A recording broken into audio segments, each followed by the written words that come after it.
longer the era of industry. We're in a technological era, fundamentally.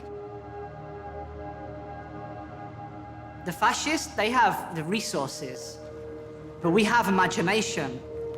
We are making the tools to take back our sovereignty. When we make a giant fuck you to the system, it's breaking that stranglehold on the tools of power that's used against us.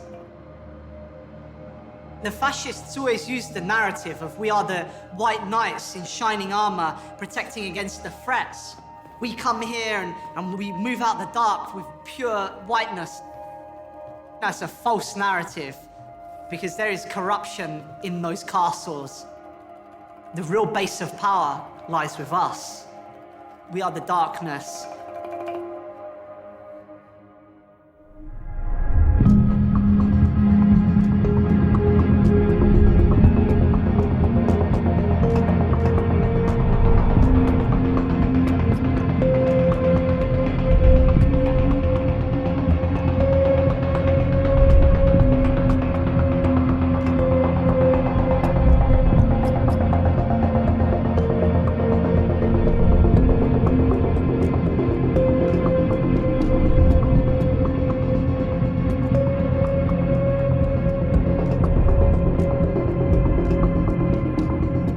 Trial which potentially could have very far-reaching implications has just started in New York City. The jury will decide a case that could impact the future of internet privacy. Thousands of drugs came through the black website called Silk Road. The government overstepped their boundaries to acquire the info they claim they have. This is not going away. This is going to be the biggest takedown of what is currently in existence.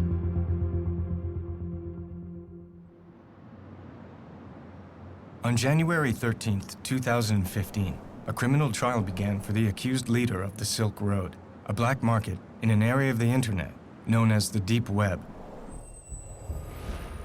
The Deep Web is vast, thousands of times larger than the visible internet, what's called the surface web. But the Deep Web is not a place. It simply accounts for all of the unindexed content online, banking data, administrative code for governments, corporations, and universities. It's like looking under the hood of the internet.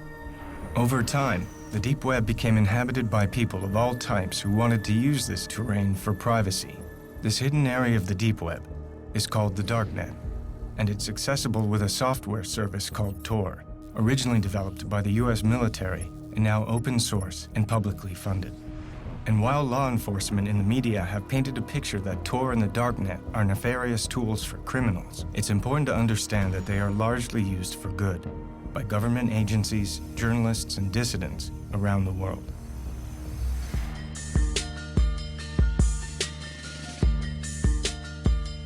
In the summer of 2011, an ad for the Silk Road appeared on the Darknet. The Silk Road was an underground exchange for any type of goods, but mostly it was used for drugs. There have always been drug markets online, but none with the scale, sophistication, and ease of use as the Silk Road. It would not remain underground for long. Hundreds of thousands of users use the impossible-to-trace website which sells drugs, forged documents, and even hitmen.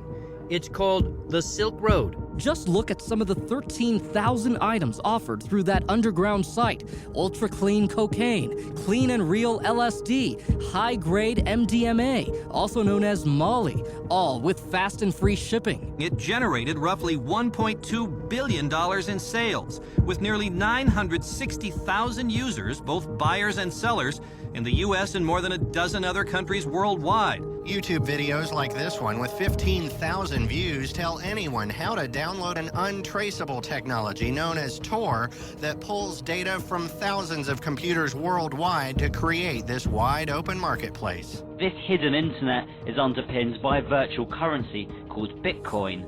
Bitcoins offer anonymized transactions which can be almost impossible for the police to trace. Heroin, opium, cannabis, ecstasy, psychedelics, stimulants, opioids, and here they are, suboxycodone and all of those, codeine, black tar heroin, you name it, they have it. They're all listed in the light of day. Unbelievable. The Silk Road's success was largely due to an innovative combination of Tor and Bitcoin. Bitcoin is a technology that uses cryptographic code to create digital currency. The sender transmits their Bitcoin code through a ledger called the blockchain to arrive at the recipient. Bitcoin is not perfectly anonymous, but if used carefully, it facilitates online purchases without revealing identity. Bitcoin was an ideal currency for the Silk Road because it allows for anonymity and is outside the control of banks and governments.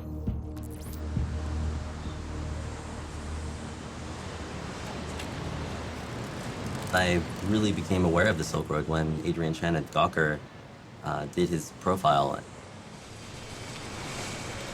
I think in a way, that story, as much as it documented the Silk Road, it created the Silk Road too. I mean, it drove so many people to the site. I think it probably was an order of magnitude increase in users on the Silk Road.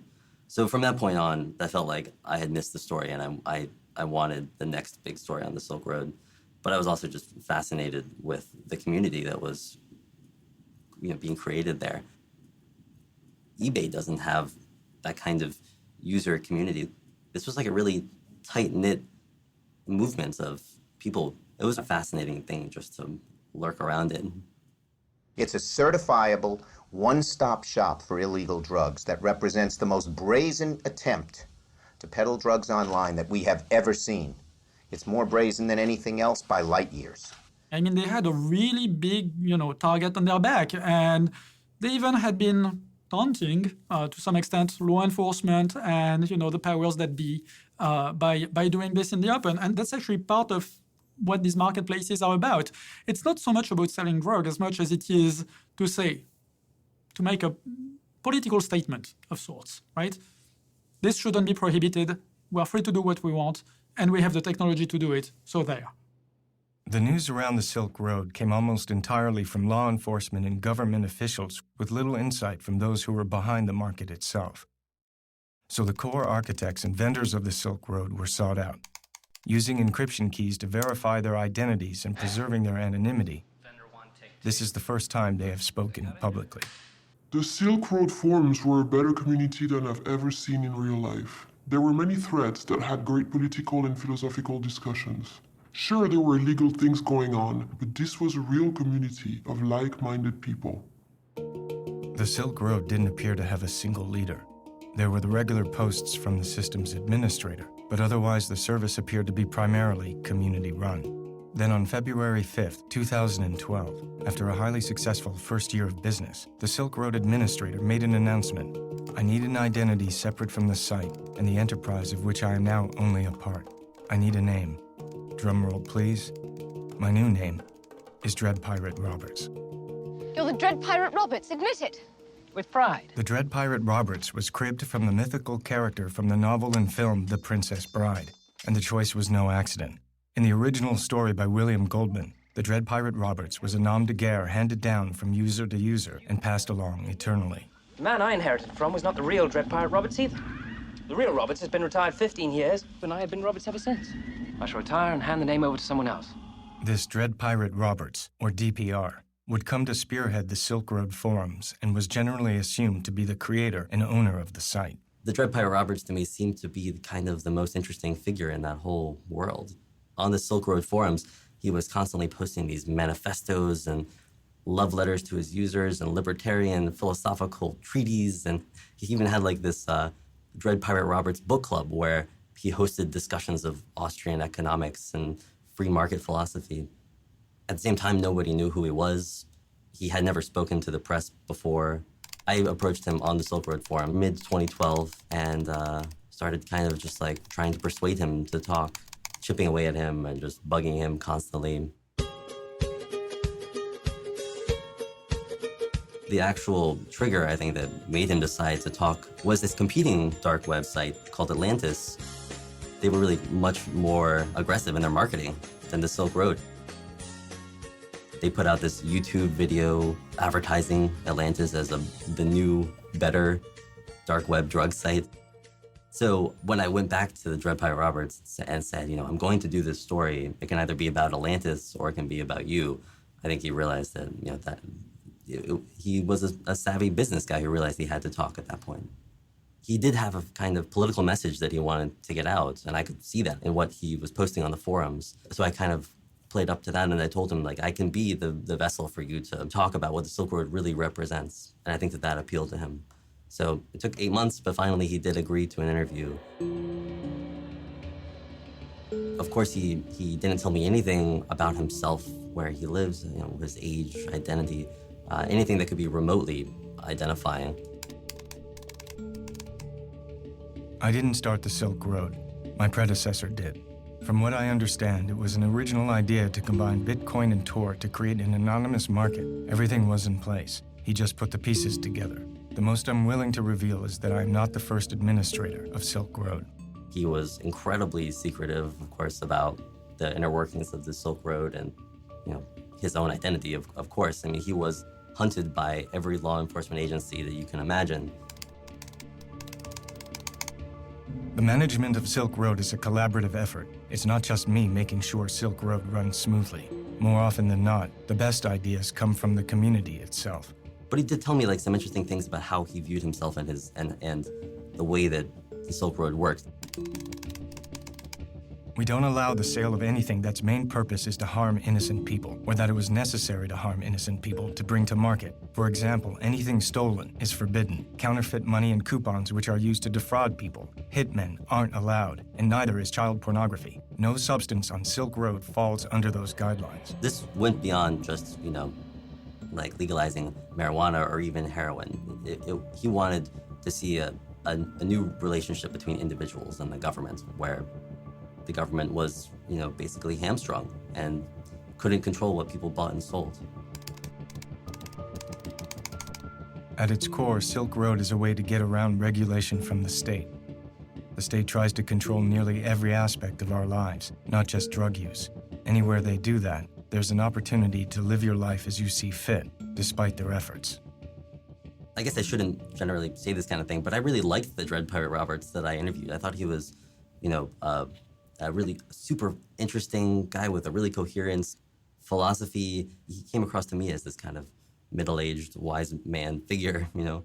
But not everyone on Silk Road believed in libertarian philosophy. Bringing an end to the drug war was the agenda that truly united the community. The huge reason why DPR put the website up and allowed the market to begin with and took the risk was because there needed to be a violence reduction in purchasing drugs, because it's going to happen. And the reason it's going to happen is because of the war on drugs. The violence isn't just from the people buying and selling the drugs. The violence is from the police departments and the federal agents prosecuting this war. And not to mention the horrendous violence that we commit overseas on people. I mean, we're the biggest bully on the planet when it comes to drugs. The fact that more than 50% of this country has said, you know, to the DEA, you know, we don't want you prosecuting this war anymore. They need to demonize drugs. The war on drugs is, you know, all about fear, uncertainty, and doubt. I could see that the Silk Road wasn't just another cyber criminal scheme.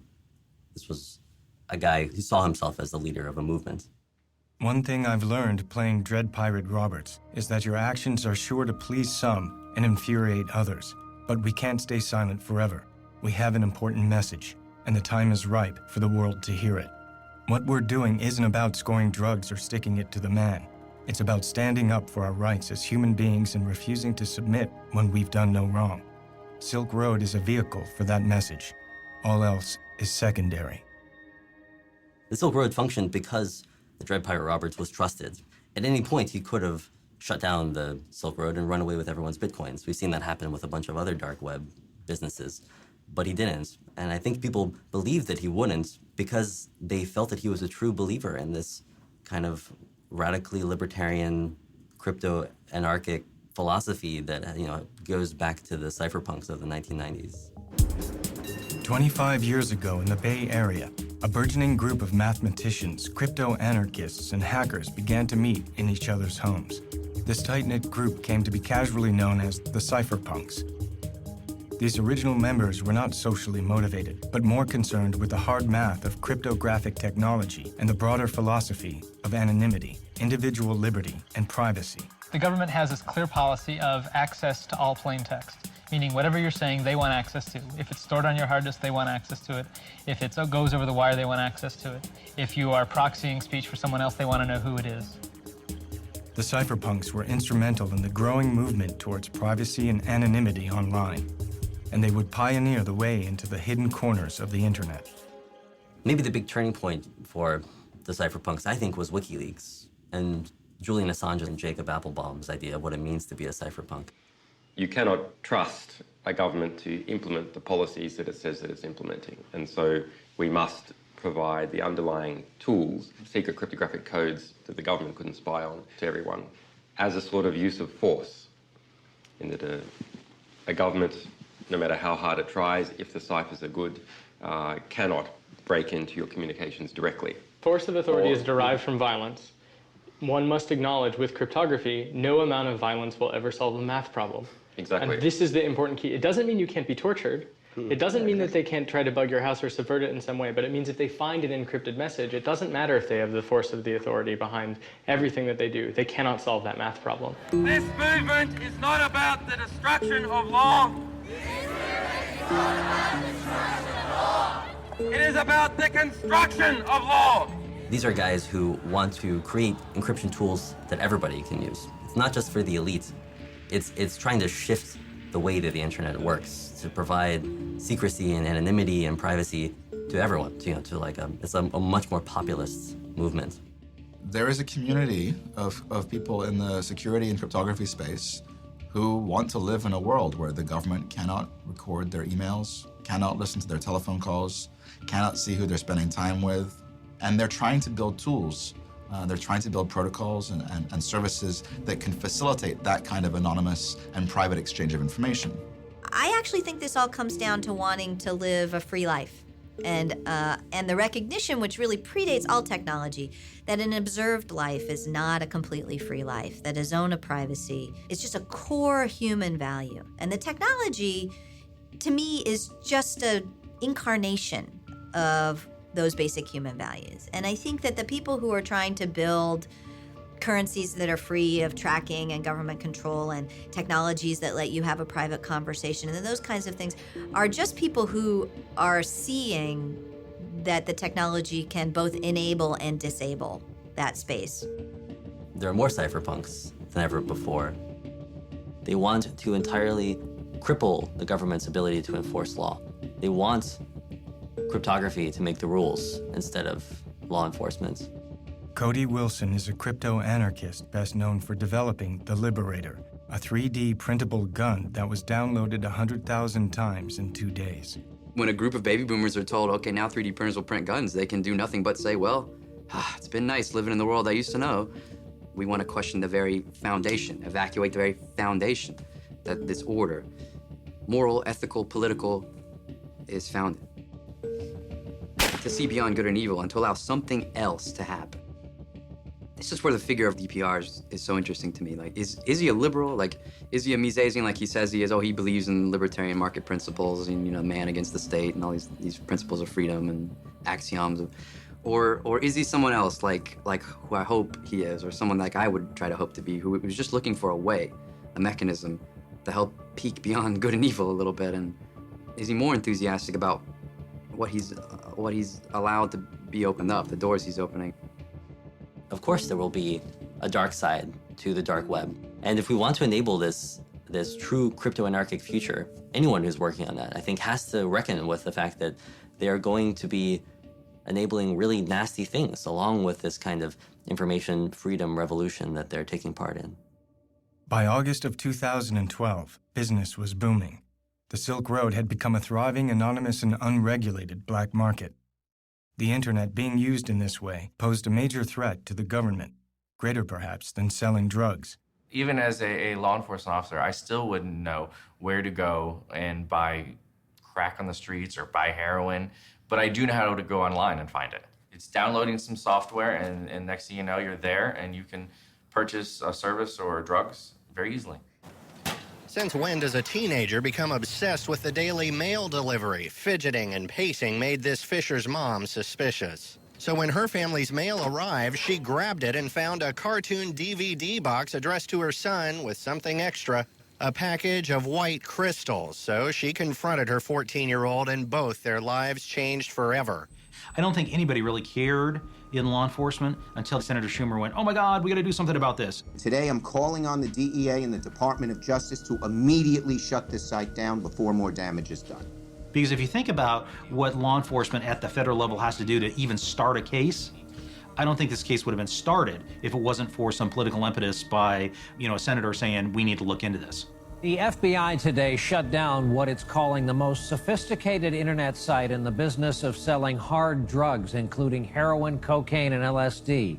Anyone trying to log on to the website today found this notice shut down by the FBI. It was a sophisticated electronic smokescreen, and it took federal agents almost 2 years. They were able to infiltrate the site, but they made some of these purchases themselves using undercover identities. The secretive Dread Pirate Roberts was arrested in the most unlikely of places, this local public library in this San Francisco neighborhood. The FBI seized $3.6 million of Bitcoin's biggest haul in its 5-year history.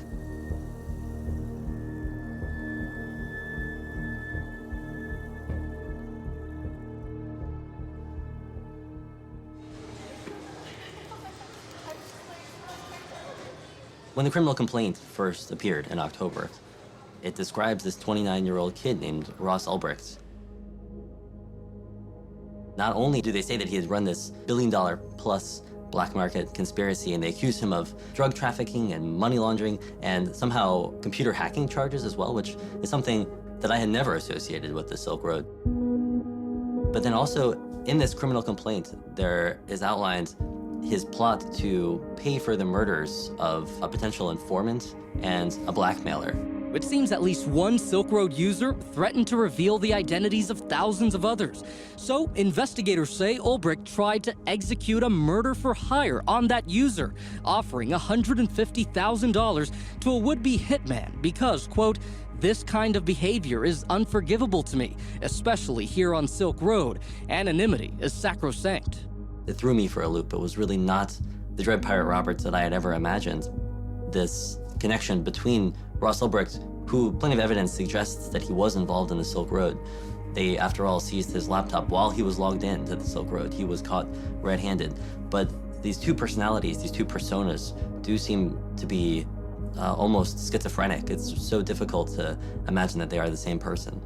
And so the FBI's whole case is based on the idea of if they can show that Dread Pirate Roberts is Ross Ulbricht. Right, that's the most important part, right? Because he was trying to hide his identity on the site as well. So the first thing they're going to have to do is definitively link him as the person who runs the site.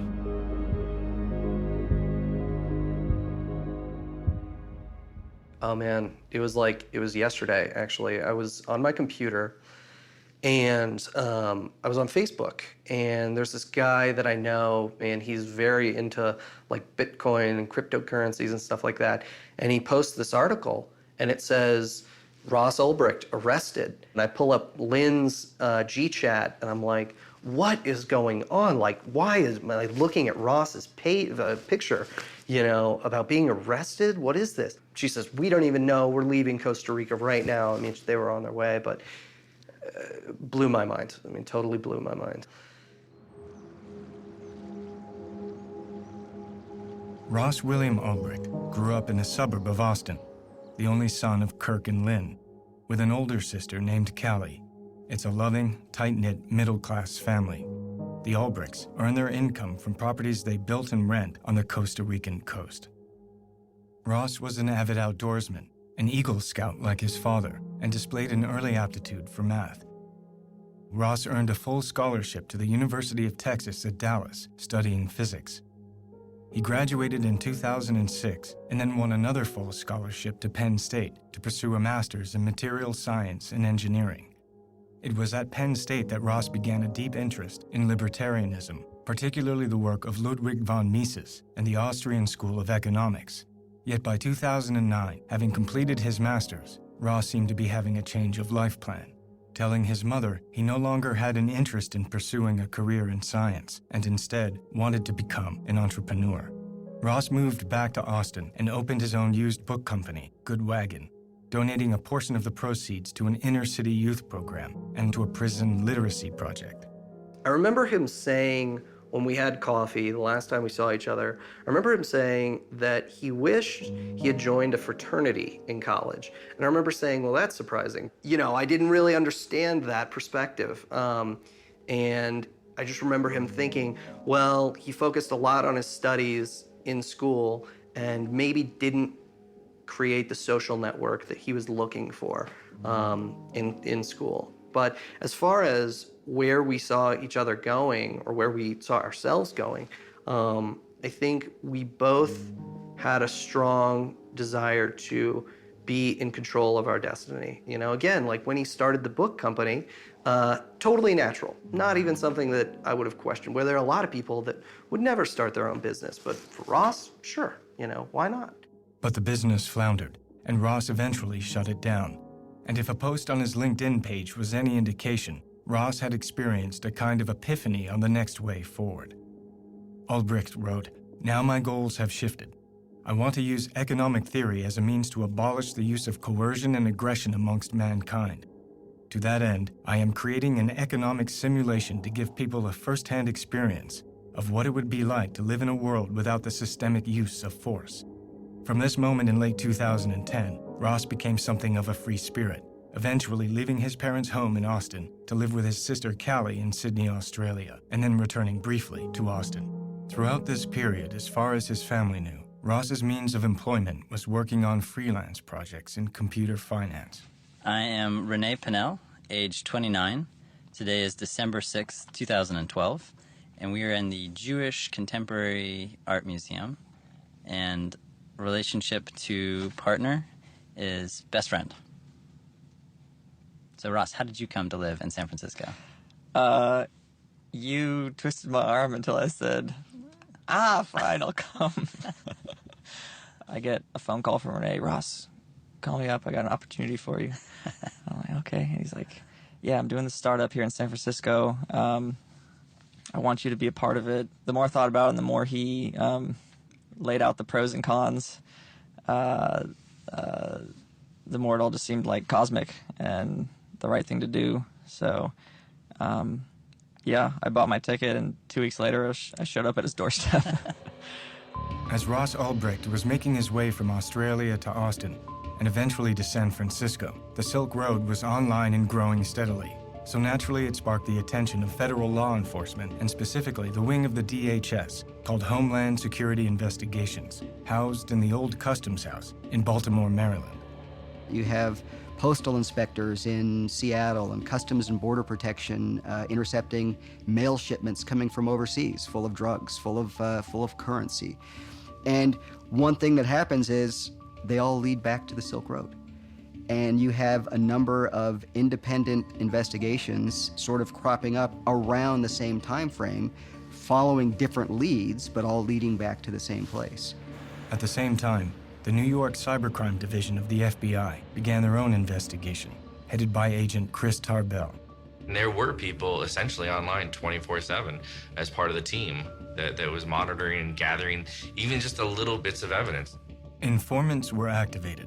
The site was crawling with law enforcement posing as vendors and buyers from the very beginning of Silk Road's existence. In early 2012, HSI partnered with Tarbell's FBI investigators as well as the DEA to mount an undercover operation called Marco Polo, with the intention of penetrating the inner sanctum of the Silk Road. I had a package seized from China in January 2012 and thought nothing of it. I kept business as usual, which was a stupid move. Fast forward to June 28, 2012, I was raided by ATF, DEA, Secret Service, local police department, and even a postal inspector. I was not detained. Rather, I was held in a van outside for what they call investigative detention. They kept me out of jail. I was never booked or charged because my seized computers were more useful to them if I was not behind bars. I'm also assuming they did this with a number of Silk Road vendors to get a sort of organized crime ring of their own. The operation gained traction when an undercover agent using the vendor name of Knob was allegedly able to establish direct communication with the Dread Pirate Roberts, which would lead to a shocking turn of events. Knob complained to DPR about the small fry nature of most deals on the Silk Road. It really isn't worth it to do below 10 kilos, the agent wrote. DPR offered to help find a buyer for Knob and allegedly turned to one of his most trusted partners, known only as Chronic Pain, to put the deal together. Chronic Pain had been one of the core administrators of the Silk Road from the beginning, a frequent contributor to the forums who shared the Silk Road vision for reducing harm in the drug trade. But these halcyon days were about to end. In order to facilitate this drug deal, Chronic Pain gave the informant his home address. Federal agents immediately apprehended Chronic Pain at his Salt Lake City home and were surprised to discover that this 47-year-old family man named Curtis Clark Green was a darknet criminal. At some point, they're going to catch one of those people. And what do you do in a typical drug case? You roll that person over as a cooperating witness. And in this case, one of them, they got really lucky. And he was an administrator on the system. Green had access to other Silk Road's users' accounts and financial records, including Dread Pirate Roberts. I have to assume he will sing, DPR wrote to Knob, the undercover agent. I'd like him beat up. Then the next day he allegedly wrote, "Can you change the order to execute rather than torture?" A murder was staged, and a photograph of Green's bloody body was sent to DPR, who paid for the hit in Bitcoin. There would be 5 more alleged murders for hire, including ordered hits against a blackmailer, a scammer, and an apparent contract with the Hells Angels. The names of 2 of these victims were found to be fictitious, and authorities have no evidence of any murders being carried out. The alleged attempted murder of Curtis Green allowed the authorities to obtain an indictment against Dread Pirate Roberts, charging him with drug offenses, attempted witness murder, and murder for hire. Of course, they still had no idea who the Dread Pirate Roberts actually was. So the embedded agents continued to communicate with DPR, and DPR continued to respond. In June of 2013, Ross moved into an apartment that he found on Craigslist. Allegedly, he did not give his roommates his real name and was known as Joshua Terry. At the same time, IRS agent Gary Alford was investigating the Silk Road and through a simple Google search was able to locate an early email on the open internet discussing the launch of the Silk Road marketplace and connect that email to an account owned by Ross Ulbricht. 1 month later, postal inspectors at the Canadian border seized a package of fake IDs with Ross's image that were en route to his home address. Ross was visited at his apartment by several DHS agents. The agents handed Ross a false California driver's license that bore his picture but a different name. Ulbricht denied ownership or knowledge of the fake IDs, and the agents simply left. If you suspect somebody may be involved in a large-scale criminal enterprise, going and knocking on a door with some evidence of fake IDs is important. Because you can see the guy face to face. You may get some useful information out of an interview. You may or may not want to take him into custody on the spot. Let's sit back and let's really go after this in a much more global way, if you will, because there's a lot more here than just one count of fake IDs. The next big break in the case would be achieved by FBI agent Tarbell and his cybercrime team, who had somehow located the Silk Road servers in Germany and Iceland. How these hidden servers were found has been a matter of controversy, but the FBI had their own copy of the Silk Road server, and now they hope to finally unmask the Dread Pirate Roberts. And I decided that there was a flaw in this setup somewhere. I couldn't quite put my finger on it, but there was a flaw, and I called up my partner, said, there's a flaw, we've got a limited amount of time, we need to make our money and get out now. Over the course of a year, a Chicago-based agent from the DHS named Jared Deryagian had been embedded in the Silk Road, now posing as a high-ranking moderator named Cirrus. With both the evidence connecting Ross to the launch of the Silk Road and the incident with the fake IDs, Ross became one of the primary suspects. On October 1st, in a coordinated effort between Deryagian from the DHS and Tarbell's FBI squad, a sting operation was launched. According to Deryagian's testimony, he staked out Ross's new residence, and using his pseudonym of Cirrus, Deryagian initiated a conversation on the Silk Road with DPR. Moments later, Ross went to the Glen Park Library, apparently to use their Wi-Fi, and when Deryagian saw that DPR was logged back into the Silk Road, he gave the order for Tarbell and his squad to move in. It's an excitement that you couldn't even buy off Silk Road. All the drugs you could buy on the site, it's not the same exciting as catching the guy. It's an adrenaline rush. Ross was apprehended before he could encrypt his laptop. He was allegedly logged into a Silk Road administration panel for customers needing DPR's attention. He was a dream for drug users because he was very technically adept and he was able to hide both the website that he put together and the actual sales of illegal drugs that the drug sellers would make on his website. The Silk Road was seized and shut down, and charges were announced against a number of core partners and vendors from the site. Ross was held for over a month in a jail in Oakland, awaiting extradition to New York. Ross's family was able to raise over $1 million for his bail, but the prosecution argued that due to the alleged murders for hire, Ross was too dangerous to release, and so his bail was denied. I thought it was the wrong decision. He wouldn't have been a flight risk, and he's never been and is not a danger to anyone. For him to say, "Oh, I'm gonna, put a hit out on someone," it's ludicrous. I could understand it being one of these other DPR workers getting all egotistical and crazy and maniacal and doing it. That I could see. There was more than one person using the DPR account? I believe it was at least 2 other people, if not 3, at one point. Doesn't matter. That's why they're dredging up this, hit, contract, baloney. But, because of the involvement of the senator and all that other shit, they're gonna cook them. The data seized from the Silk Road servers included all internal private messages, which revealed that many people collectively ran the site. One vendor with the username Variety Jones was active from the beginning of the Silk Road. Jones gave many of the orders for running the Silk Road, even instructing the systems administrator to create the Dread Pirate Roberts persona. But Ross Ulbricht remained the primary focus of the investigation. Ross has been incarcerated for over a year in the Metropolitan Detention Center in Brooklyn, awaiting trial. 6 weeks of that time was in solitary confinement. Ross pled not guilty and denied being the Dread Pirate Roberts. His trial was set for November 10th, 2014 in New York City. If convicted, Ross faces a minimum sentence of 30 years with a maximum sentence of life in prison. You taking a video? Mm-hmm. Should we? He's a hairy fucker. Yeah. These big guys are generally not too. I would let him off somewhere. Where is he? It's hard. It's hard on a family.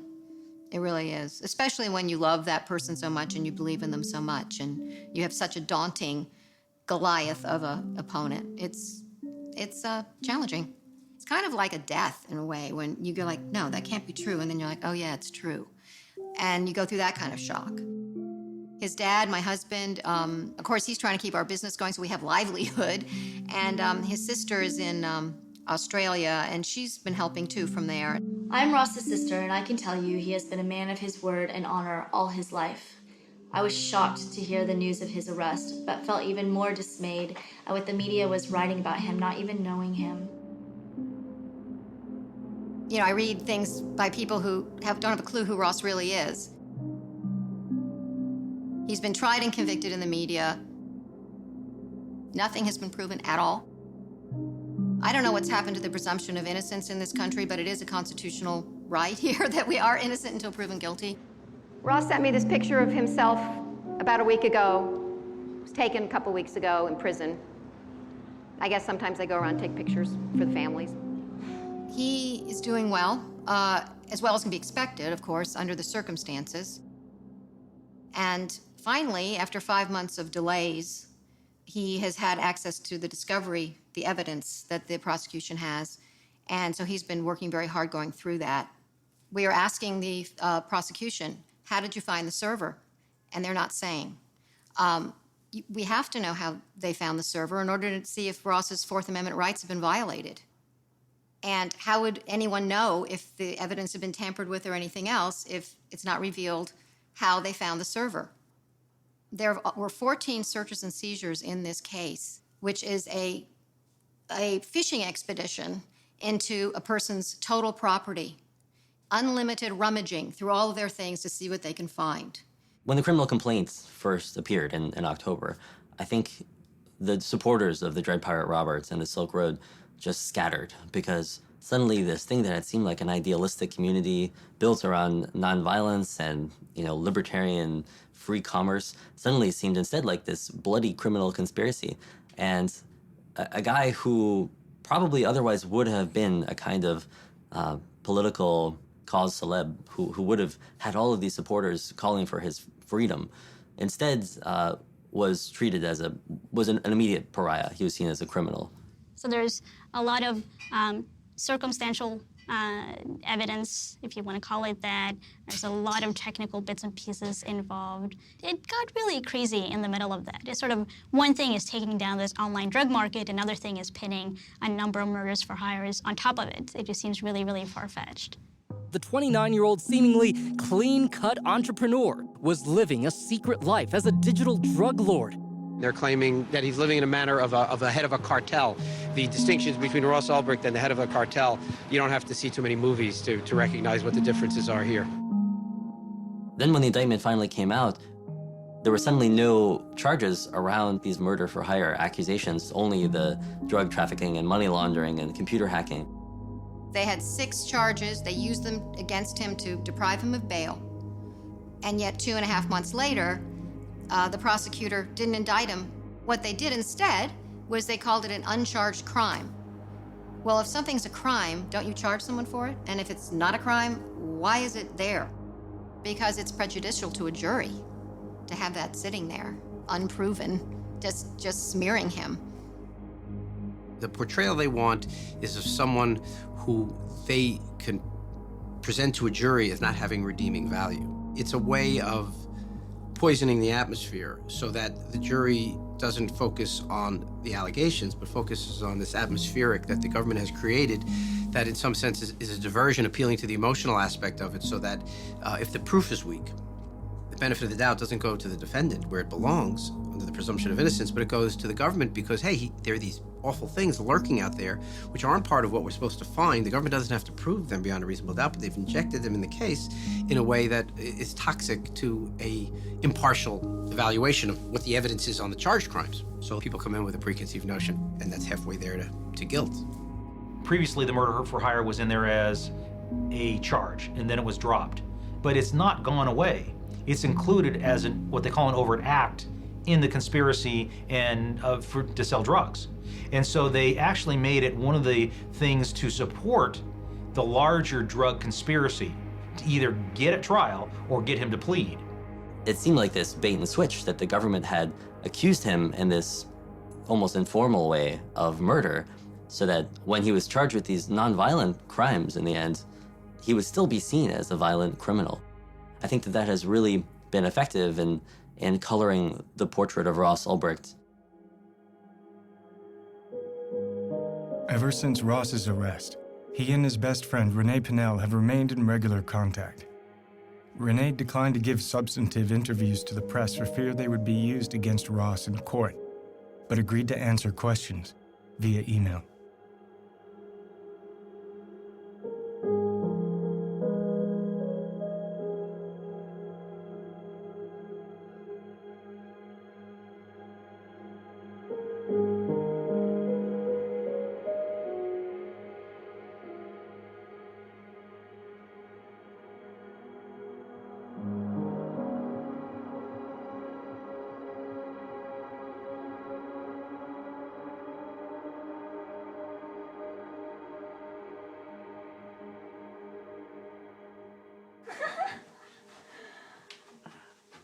I'm a little teapot, here is my handle, here is my spout. When I hear a skin, hear me shout, get me over and pour me Yay! Because of the severity of the charges, Ross was not able to grant an interview from prison, which left only a scattering of his personal photographs and movies. But from the exhaustive discussions with friends and family, and the public knowledge of Ross's trajectory, from physics and engineering major to running a small homespun bookselling company, it was difficult to understand how he could possibly have been the sole mastermind of the Silk Road, a vast and complex internet service with over 1 million users worldwide. Ross was certainly bright and studious with a deep interest in libertarian economic theory, which clearly echoed the mandate and philosophy of many of the posts of the Dread Pirate Roberts. But he had no experience whatsoever in computer coding or scaling large internet companies. So how did Ross connect to what little is truly known about the Dread Pirate Roberts? DPR was motivated by a pacifistic philosophy and an agenda of creating victimless exchange and reduced harm in the drug trade. This ethos would be embraced by the chief architects and vendors of the Silk Road and reverberate through the entire community. There were quite a few people that I didn't sell to, just because I could tell that they were obviously, not mature enough to handle using these drugs and didn't know enough. It was like, go read first, go figure it out, then come back to me and I'll sell you some. But I'm not going to pop your cherry and kill you, potentially. But heroin in particular, I was very careful about who I sold it to because it was not stepped on. It was the best heroin on Silk Road. The Silk Road appeared to be a successful experiment in creating a pacifistic community, overseen by a figurehead with a deep-rooted ideology. But these core ideals of the Dread Pirate Roberts were completely at odds with the murder-for-hire allegations. Did DPR become corrupted and turn his back on the mandate of nonviolence and harm reduction? Were there other people using the DPR account who were responsible for these actions? Or was there some other truth behind these alleged murder hits that produced no victims?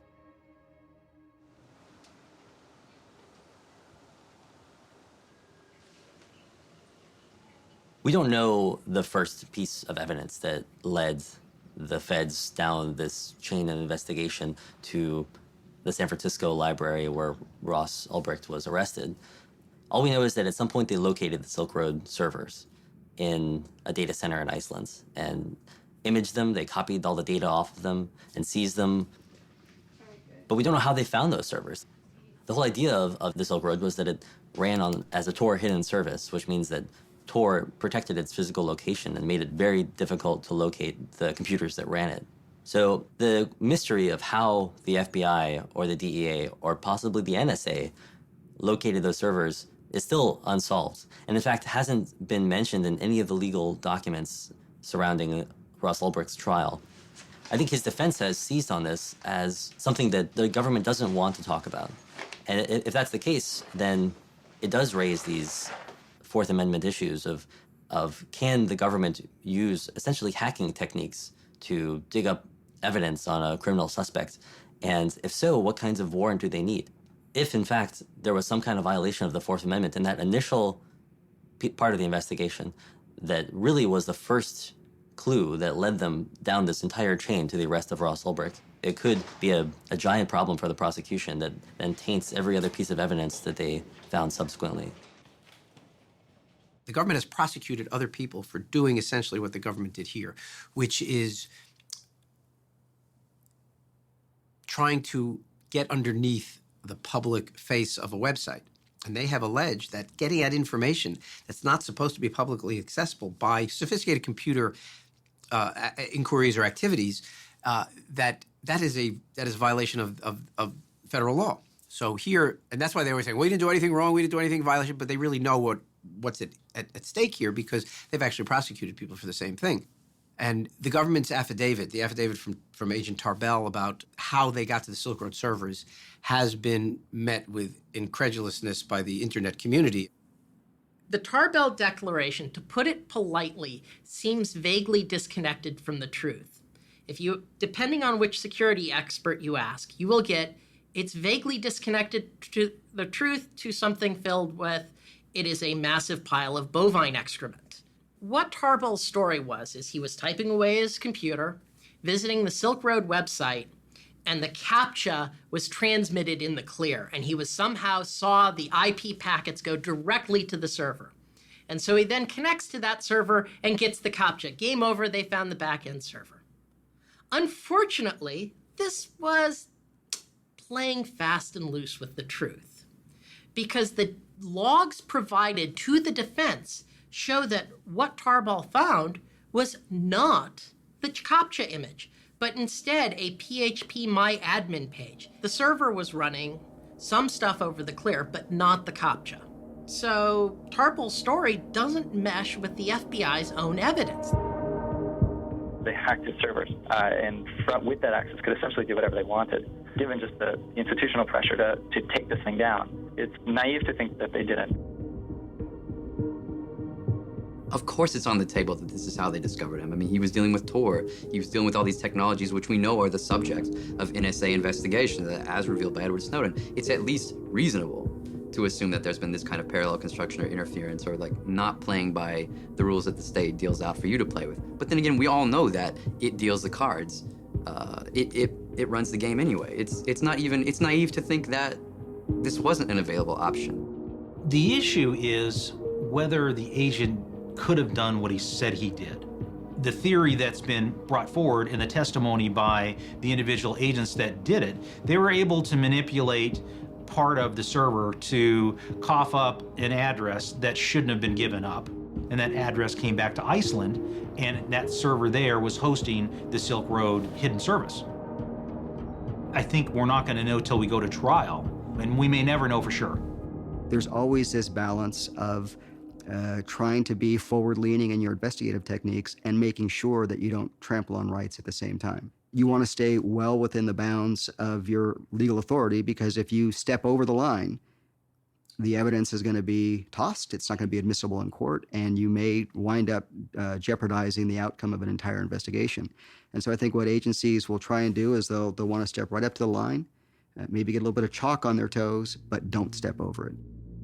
Ross's lawyer made a motion to dismiss the case based on the disputed seizure of the Silk Road servers, arguing that admitting this material not only violates his client's Fourth Amendment rights, but would set a dangerous precedent for the rights to privacy of all citizens. The judge, Catherine Forrest, sided with the prosecution, stating that the Tarbell Declaration was acceptable, and the motion was denied.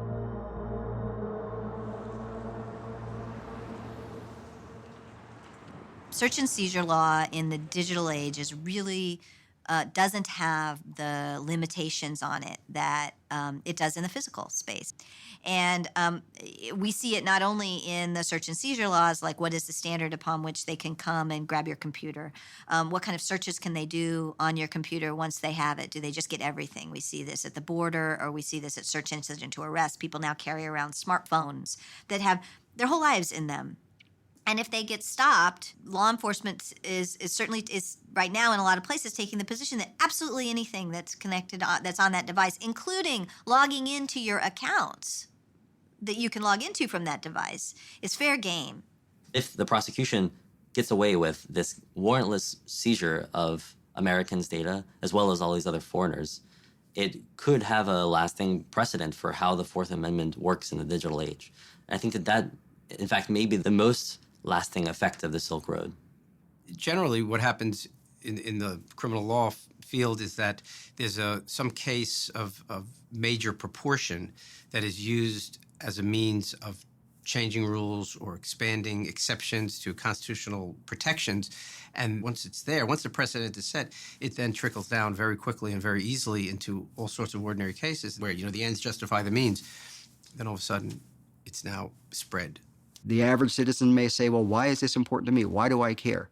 I'm not buying drugs on the network. Nobody I know is buying drugs on the network. But it's not just about that.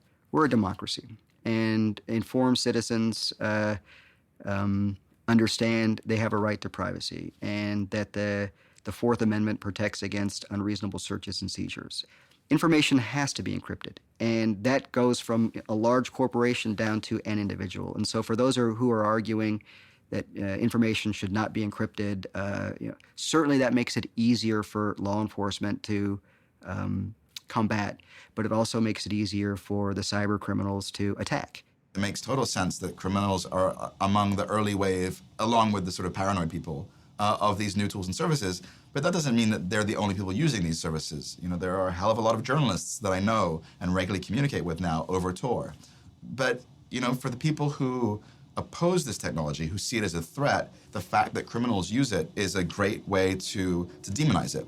I definitely do believe that there are people in the U.S. that don't think that the government is doing anything wrong. It's not necessarily something that you're concerned with or that you care too much about or that you're really passionate about until you're standing right in the middle of it. And it's something far more dangerous than any website could ever be. It's what our government has become and how they operate. This goes back to that question of the government kind of trying to treat the internet differently without following the same kind of judicial processes. Well, the Supreme Court has proven that they do not agree. You know, recently with Right. Riley versus California with an illegal search of a cell phone. Precedent can be set that will limit their ability to infringe on our rights. Someone asked how her political views have shifted, because suddenly she's standing right in the middle of Tor, Bitcoin, the war on drugs, online anonymity, encryption, and she's had to learn a lot of different things, and also just not only just the whole legal system, but everything around the technology and the case. After over a year in prison, Ross delayed the trial 2 months, stating that important discovery evidence he needed to examine had only just been delivered to him by the prosecution. The FBI shut down what it calls the most sophisticated and extensive criminal marketplace on the internet, but it may be finding new life. The arrest of Ross Ulbricht and closure of the Silk Road did nothing to hamper drug sales on the darknet. Many new markets immediately appeared, including a relaunch of the Silk Road itself, also run by someone calling themselves the Dread Pirate Roberts. And like its predecessor, the Second Silk Road also claimed a mandate of reducing violence and harm in drug transactions. The Dread Pirate tweets, "Silk Road, while under my watch, will never harm a soul. If we did, then we are no better than the thugs on the street." The new Dread Pirate Roberts told me that he knows he can't be around forever, and when he's gone, he's confident someone else will step up and fill the void. You could take down the man, but you can't take down the idea. By this time, statistics appeared claiming the first Silk Road had succeeded in its mission of reducing violence in the drug trade.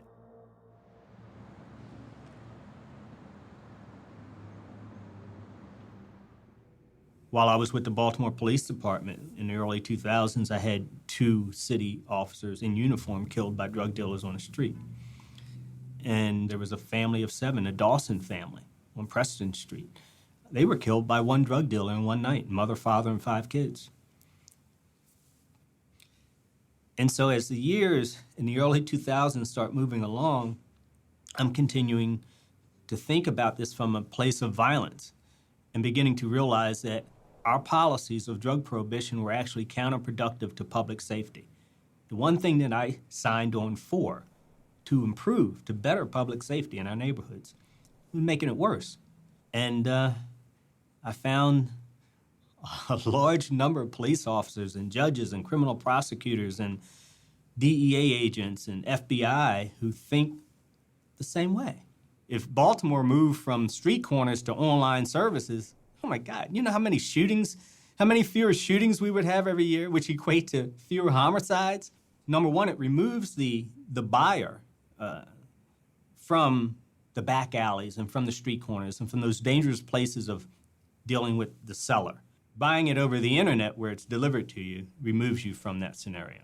One of the interesting things that having an online market does is that it makes sellers much more accountable to buyers. And one of the really interesting innovations is the whole review system, where buyers can review the sellers and the items that they bought from these on these marketplaces. And what that does is it makes sellers more accountable, and it gives buyers a way to assess both the quality, the purity, and the potency of the drugs they're getting. It makes these transactions much more safe for the buyers. But we're shutting them down, attempting to shut them down, because we will never shut them down. We've been at this drug war now for over 4 decades. And what has happened since then? At the beginning, it was just the cartels and organized crime making a ton of money. Today, they make globally $322 billion off of this industry. Corporate America is also now in the game. Private prisons, okay, Corrections Corporation of America. About a year ago, they gave out $675 million in dividends to the shareholders. Drug testing companies, it's now become a multi-billion-dollar industry.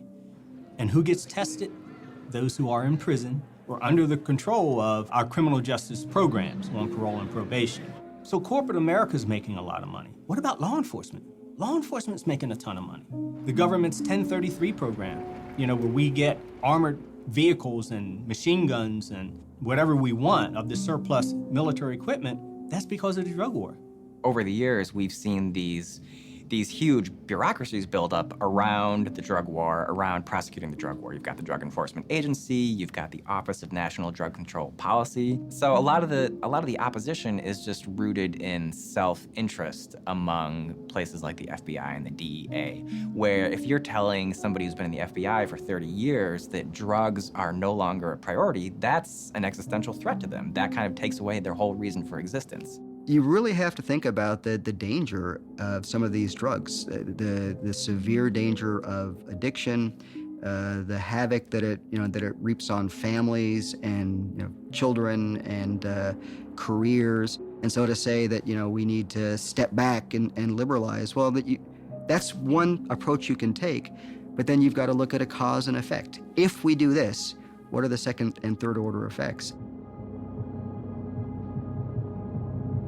The FBI, our federal government, they're going to go in and they're shutting these places down.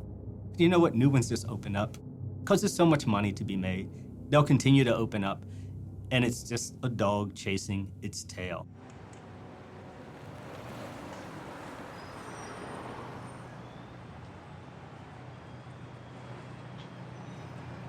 We're a team, and we've been working on this thing together right from the start. The way it's affected me is in some ways very much the same as affects Lynn, but I don't have to go out there and talk to reporters. And we kind of set it up that way. It's hard enough having your loved one in prison, but then the whole media thing it definitely adds a pressure. I've known for a long time that the media wasn't reporting the whole story, that it was skewed. I see what Lynn and I are doing as a pushback to that. Ross has been in there a year, and he's avoided all violence, even though it's been around him. That has matured him, for sure. The fact that he's come out of this unscathed so far speaks volumes. He seems serious. There's a lot at stake. He's feeling good that we got the extension. He had this mountain of stuff to go through, and I felt like he was running out the clock. And now they had that extra 2 months has been essential, is the word he used. And so I think he feels that he's much more prepared and ready. Yeah, he says he's ready for trial. He's ready to go in there and win. I have also matured in this last year, matured in my thinking about ethics, politics. When I became more and more aware of what the drug war was doing, the tragedy, so many people have been victimized by the drug war. It's a giant mess, and it's a story that needs telling. And we've got a pulpit, in a way, to tell it from. It's so weird to be doing all this, and it's distracting, and it's challenging, and you want to do the right thing, and then it's all about Ross, and then we go and we see him and hug him and talk to him and hold his hand, and it's just like, Ross. It's such a disconnect, and it's just so hard to see him in there.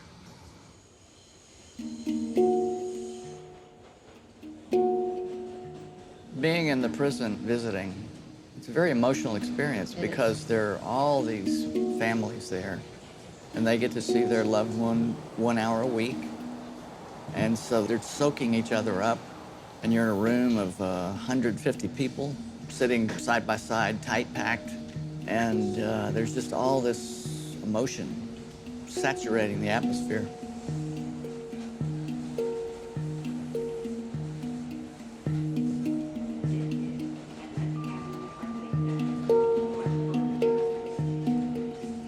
The prisoners have segregated themselves. But as loved ones coming to visit, there's no sense of segregation, race at all. We're just 150 people whose hearts are breaking.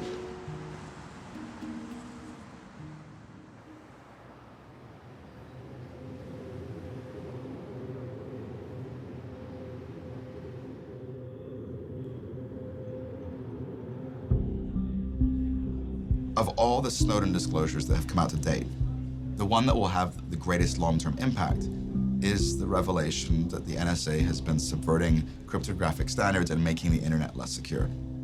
That disclosure, those articles, have radicalized a new generation of cryptographers, a new generation of computer scientists who are now intent upon building tools and services that can withstand pervasive government surveillance. Do you see our wireless from Barclays Bank? They like Bitcoin, so they're supporting our work. They're providing us with free Wi-Fi from the bank. In the fall of 2014, as Ross was preparing for his trial, a group of hackers, programmers, and activists met in a squat in the center of London. This gathering represented the next wave of the darknet, developing new and evolved cryptographic tools that would not be so easily shut down. Open source is incredibly powerful. Open source is responsible for WikiLeaks, Wikipedia, Linux, which runs all of our infrastructure, for Firefox, for BitTorrent, for Bitcoin, for all of these, for encryption, for all of these real uses of tech, not the yuppie Angry Birds or silly apps that these people make, you know? Open source is also an example of how we can organize economically, an example for the future. To build the products we need without needing proprietary industry, without needing the points of control, without needing masters and slaves and babysitters. It's not enough to build privacy-preserving tools. It's not enough to write revolutionary research papers and design amazing cryptographic primitives. You have to get them into the hands of the users. And I think in the future, what you'll find is that tools like Tor, tools like OTR, like PGP, like Bitcoin, will be built into the services and applications that you use, and you won't know they're there. We want to empower the individual, protect the small guy. We have a mistrust of central authority. We believe in freedom of information. First of all, we had the centralized drug marketplace, Silk Road. The governments went and shut that down, and then upsprouted dozens of different centralized drug markets, and in a game of whack-a-mole, they shut down one and now there's dozens. And now we're entering the realm of decentralized drug markets with no central operator, no central point of control. What are they going to do? They're going to continue to do these kinds of things. And even if it's a distributed network, peer-to-peer is worked continuously by the state and local law enforcement agencies, and they arrest people every week.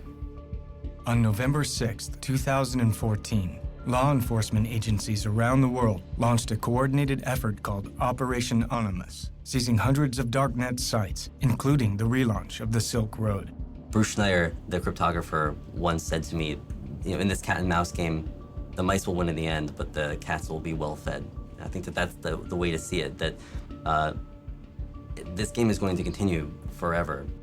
They're always reacting to us. And which is fine, but once they've reacted and they've shored up and they've figured out, these are the new defenses, you're not getting past this one, we just get to sit there and pick at it and get around it again. We're always going to win. We're always going to win. There's a reason the Silk Road was so powerful, and I know the cryptos now are writing the kind of automatic Silk Road. Amir helped do this. This is now the peer-to-peer model where there's no one individual administrator, and seeing that as the weak point. Technically speaking, this is all correct, but there's something kind of, I don't want to make him a hero, don't want to say that he's a hero, but DPR recognized what was at stake, and he was willing to do the things that most of the libertarians weren't willing to do because he was serious about, I think, what the Silk Road meant. 3 weeks before the trial, the issue of the murders for hire suddenly resurfaced. The prosecution announced that due to these allegations, they would not allow Ross's defense to know the identities of their witnesses. The defense responded that using these uncharged crimes in this manner was prejudicial. A hearing was called to resolve the matter. The judge ruled that some of the witnesses won't be made available to the defense until right before the trial. It's based on her saying that Ross might intimidate or even murder people from jail.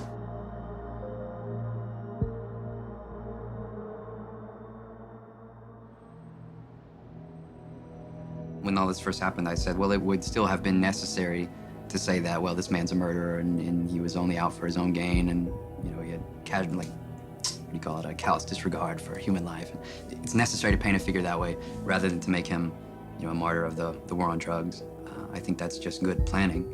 I think it's going to be difficult to have a fair trial. If you are innocent until proven guilty, then with all the evidence and all the stories that have been written, I think it's going to be really difficult to find people who are not influenced by any of this at all going into it.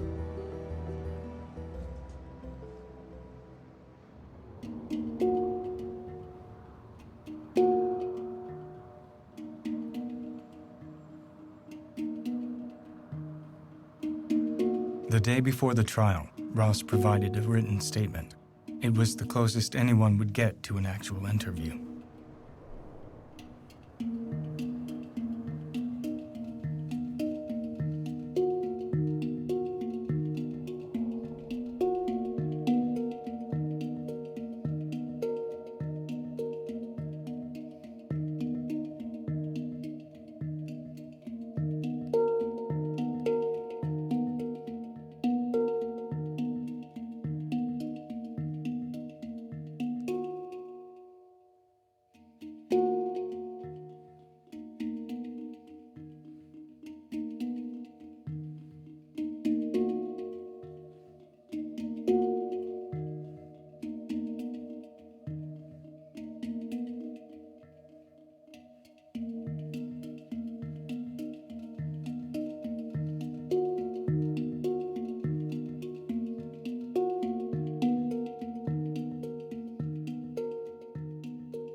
Ross Ulbricht went on trial today. The jury will decide a case that could impact the future of internet privacy. Good evening to you. Opening arguments taking place today, and the first witness took the stand and actually just got off a few minutes ago. A Homeland Security investigation special agent who testified saying thousands of envelopes of drugs I think everyone was surprised that Ross Ulbricht and his lawyers took this to trial in the first place instead of just taking a plea deal like pretty much everyone expected. And today we saw why, which is that they've actually got a pretty compelling alternate narrative of how this whole case has played out. The story that Draytel is telling, that Ross did create the Silk Road, which is an amazing admission to begin with, and that the real operator of the Silk Road, the Dread Pirate Roberts, framed him. It's a kind of theory that I'd never heard posed before, that instead of Ross being the Dread Pirate Roberts, he was framed by him. But in many ways, it's something I should have expected because it's what the Dread Pirate Roberts told me when I interviewed him in July of 2013, that he didn't create the Silk Road, that he had inherited it from its creator, kind of like a business acquisition. The FBI has told me that that was Ross Ulbricht lying to me. If it is a lie, it would require just a lot of foresight and planning, kind of like an amazing game of chess or something. In the first days of the trial, the prosecution presented evidence that Ross kept a journal on his laptop describing his involvement in the Silk Road, and that the Bitcoin seized from his laptop came directly from the site, while the defense would argue that Ross abandoned the Silk Road after creating it, and that the journal and the Bitcoin were planted on his laptop. Andy, you interviewed Dread Pirate Roberts. What's the evidence connecting Dread Pirate Roberts to Ulbricht directly? Well, in the first couple of weeks of this trial, which is ongoing now, we've seen that the prosecution has a very strong case. Once they seized his laptop, they found that he had kept a journal. If this is in fact Ulbricht's journal, his defense claims it's not, right. He documented the administration of this site for years. He has a logbook of daily activities. So this is a really tight case. It's going to be very difficult for Ulbricht to squeeze out of it. Underneath in the deep web, we have an area where this young man, according to the government, has made a decision that he's going to run an illegal drug empire. And we need to stop you. Swift and certain prosecution and ultimate certain punishment. As the trial continued, Draytel planned to reveal the government's own evidence showed they suspected multiple people of running the Silk Road. During his cross-examination of DHS agent Deryagian, Draytel was able to expose that the agent had long suspected another person to be the Dread Pirate Roberts, going so far as to seek a warrant for this suspect. The prosecution protested this entire line of questioning on the grounds that it was hearsay. The judge sided with the prosecution, and Draytel was no longer allowed to question government witnesses about alternate suspects that came from the government's own evidence. When the time came for Draytel to begin his defense, he intended to use expert witnesses to explain that the complex technology behind encryption and cryptocurrency made it difficult to prove that the journal and the Bitcoin belonged to Ross. The prosecution objected to these witnesses, claiming they should have been made known earlier in the trial, and they were not necessary for the jury's understanding of the case. Once again, the judge sided with the prosecution, stating that this case did not require specialized knowledge. Without expert witnesses, and unable to pursue the government's own evidence of an alternate DPR, Draytel's entire defense was effectively blocked. The trial ended abruptly the next day.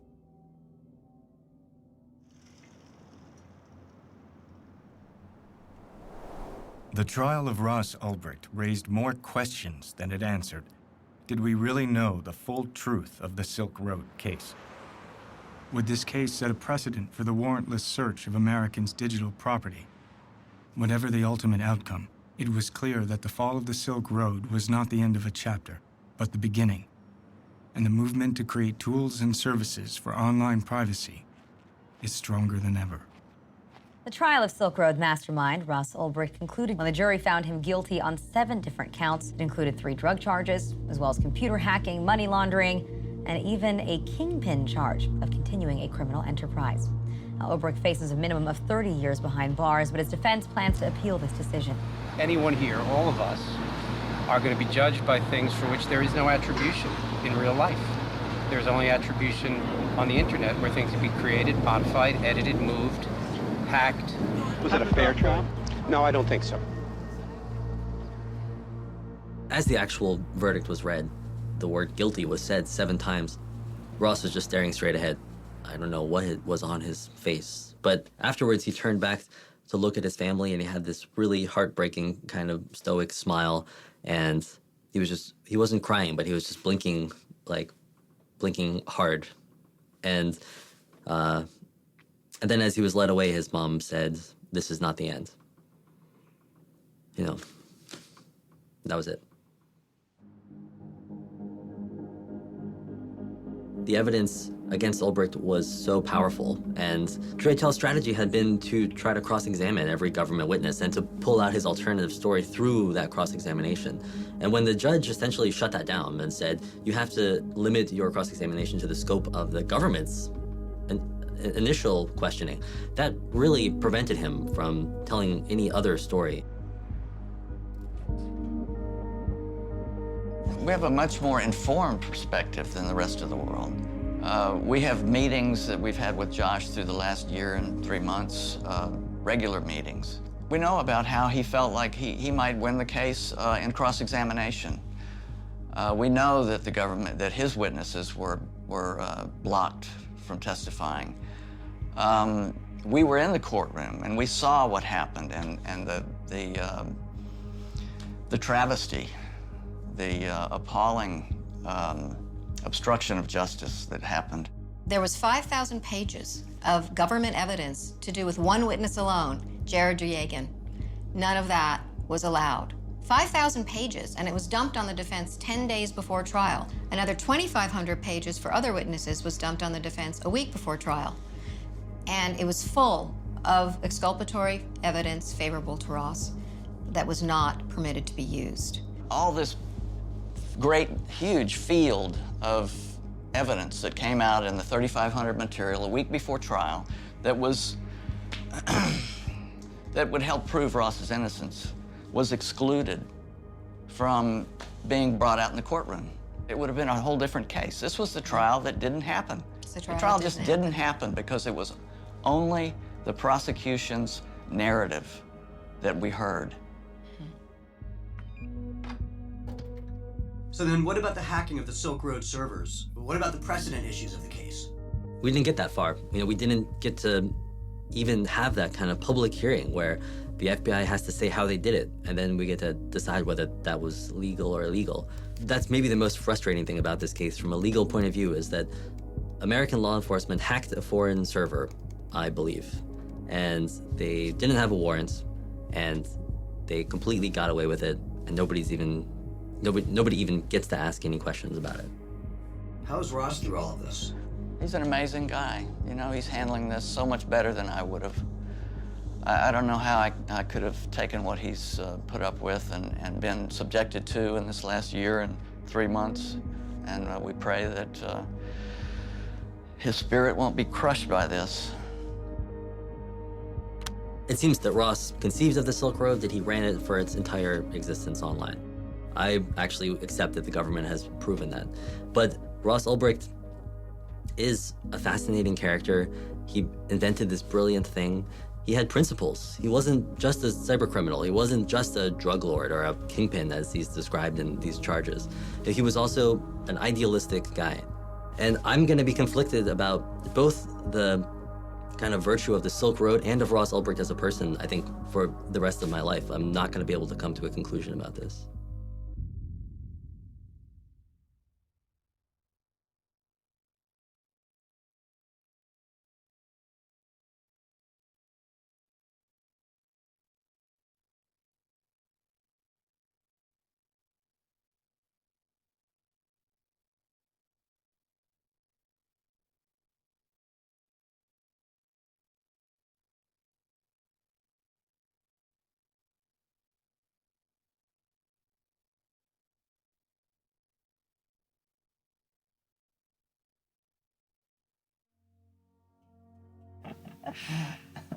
I don't know. You got any more questions, or should we wrap it up? Yeah, future outlook. What are you going to do over the next 5 years? Like one sentence. I'm gonna